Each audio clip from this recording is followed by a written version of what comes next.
दोस्त, आज एक बार पीछे मुड़ के देखते हैं। एक बार अपने आप को शीशे के सामने खड़ा करके पूछते हैं, आज मेरे साथ ये क्या हुआ, ये क्यों हुआ। ये तो होना नहीं चाहिए था, फिर भी हो गया। लेकिन क्यों, इसका वजह क्या है? Let's go back to your past. Standing in front of a mirror, just ask yourself, why?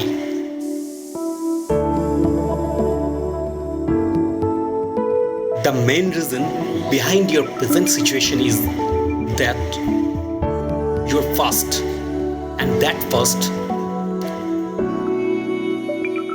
when you wasted a lots of time. জীবনে অনেকটা সময় নষ্ট করেছো, তাই আজ এরকম হয়েছে। সময় সেটা কি?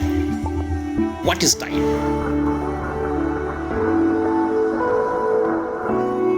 টাইম, সময় এমন একটা অমূল্য রতন যেটা পৃথিবীর কোনো রাজা মহারাজা কিনতে পারবেন না। সময় এমন একটা বিষয় যেটা কারোর জন্য অপেক্ষা করে না।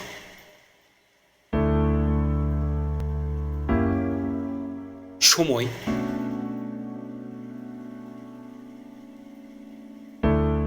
এমন একটা বস্তু যাকে আটকে রাখা যায় না, থামিয়ে দেওয়া যায় না। সময় বহিয়া যায়, সময় কাহারও নয়।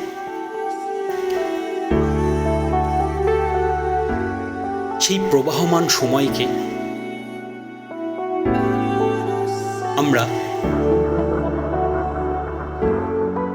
সঠিক ব্যবহার করতে পারিনি, তার পরিণতি হিসাবে আজকে আমাদের এই জীবন, যে জীবন না পাওয়ার বেদনায় পূর্ণ, যে জীবন হতাশায় নিমজ্জিত, যে জীবনে হীনমন্যতায় কুড়ে কুড়ে খাচ্ছে।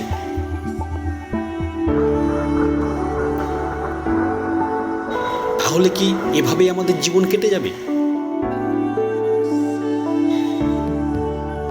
জীবনে কি কখনো সোনালী দিন আসবে না?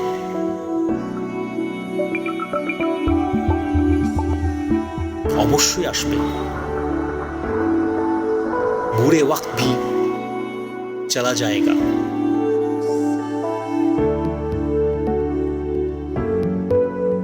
কিন্তু তার আগে বুঝতে হবে আমরা সময়গুলো অপচয় করেছি কিভাবে,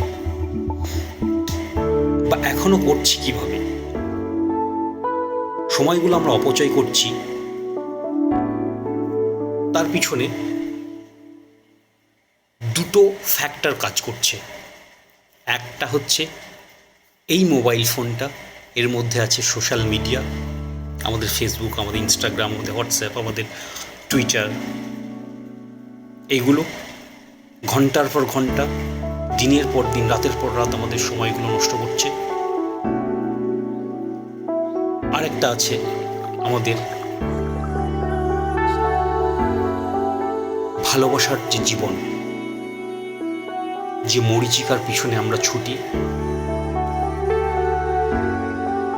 প্রেম সে যে মরীচিকা হয়, এ জীবনে এই শুধু মানি। সেই মরীচিকার পিছনে ছুটে জীবনে একটা বড় সময় নষ্ট করেছি। আজকে এই আয়নার সামনে দাঁড়িয়ে যখন জীবনের হিসাব মিলাতে যাচ্ছি, তখন কোনো হিসাব মিলছে না। কিন্তু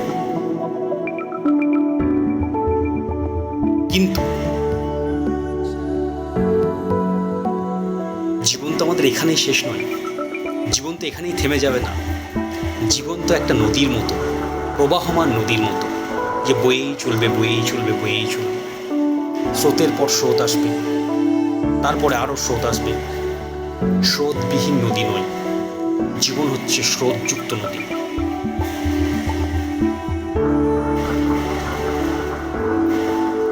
বয়ে চলার নামই তো জীবন। সেই জীবনকে এগিয়ে নিয়ে যেতে হবে। নিজের অতীত জীবনকে ভুলে নিজেকে আরও পরিবর্তন করে আগামীর দিকে এগিয়ে যেতে হবে। আর তার জন্য যেটা করতে হবে সেটা হচ্ছে নিজেকে প্রশ্ন করতে হবে।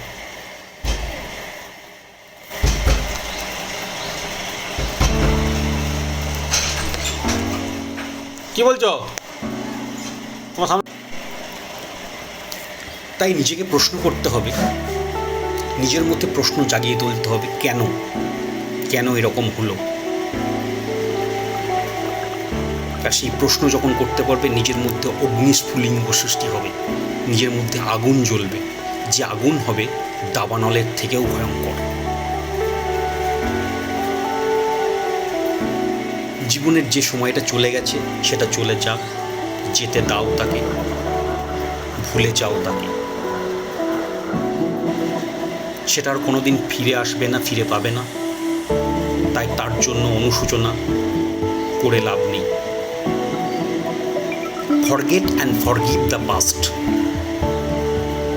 and start the life from zero. If you can start the life from zero,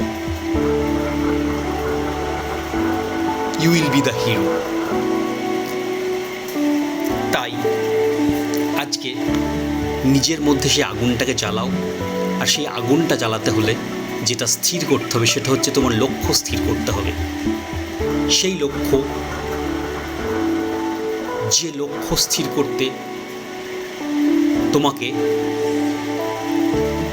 তোমার অভ্যাসগুলো পরিবর্তন করতে হবে। তুমি তোমার ফিউচার যদি পরিবর্তন করতে চাও, তোমাকে তোমার অভ্যাসগুলো পরিবর্তন করতে হবে। আর তুমি তোমার অভ্যাসগুলো যদি পরিবর্তন করতে পারো, তুমি তোমার জীবন পরিবর্তন করতে পারবে। আর তোমার জীবন তোমার ভবিষ্যৎ পরিবর্তন করে দেবে।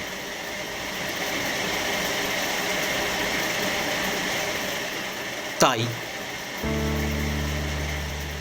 জীবনে আর সময় অপচয় না করে নিজের যে লক্ষ্য স্থির করছো বা করে নিচ্ছ এখন থেকে, সেই লক্ষ্যের প্রতি অবিচল গতিতে এগিয়ে চলো।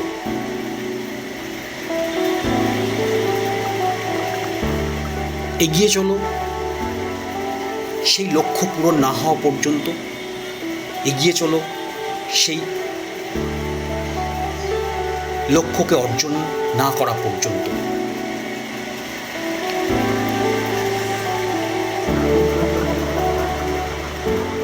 এখানে দুটো লক্ষ্য হয়, একটা তোমার লক্ষ্য, একটা তোমার জীবনের লক্ষ্য। তোমার লক্ষ্য হতে পারে একটা কাজ পাওয়া, একটা চাকরি পাওয়া, একটা ব্যবসা করা, এটা তোমার লক্ষ্য, যেটা খুব ছোট, মাইনর লেভেলে। বাট মেজর লেভেলে, ম্যাক্রো লেভেলে তোমার জীবনের যেটা লক্ষ্য হবে বা উদ্দেশ্য হবে বা তোমার, সেটা অনেক অনেক বড়, সেটা তোমার লক্ষ্যের থেকে অনেক অনেক বড়।